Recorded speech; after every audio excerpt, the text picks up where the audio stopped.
প্ৰথমে আজি মোৰ স্বামী ৰাজীৱ শদিয়া ৰাজ্যসভাত উপস্থিত সকলো সদৌতি ৰাইজলৈ সেৱা আৰু প্ৰণাম জনাইছো।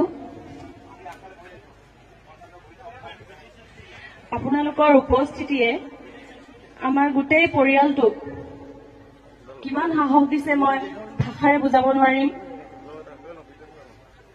মোৰ মানুহজন কায়িকভাৱে যদিও আঁতৰি গৈছে, তেখেত সদায় আমাৰ মাজত জীয়াই থাকিব। তেখেতৰ গীতেৰে সুৰেৰে আমাৰ মাজত সদায় জীয়াই থাকিব।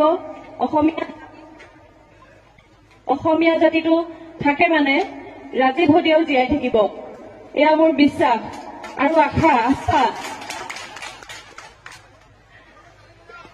12 তাৰিখৰ পৰা 12 জানুৱাৰীৰ দিনাখনৰ পৰা আজি এই পৰ্যন্ত এই সময়লৈকে আমাক বিভিন্ন ধৰণেৰে বিভিন্নজনে সহায় সহযোগিতা আগবঢ়াই আহিছে। তেওঁলোকক মই ধন্যবাদ আৰু কৃতজ্ঞতা জ্ঞাপন কৰিছো।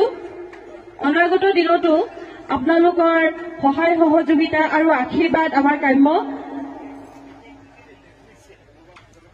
ৰাজীৱ দাই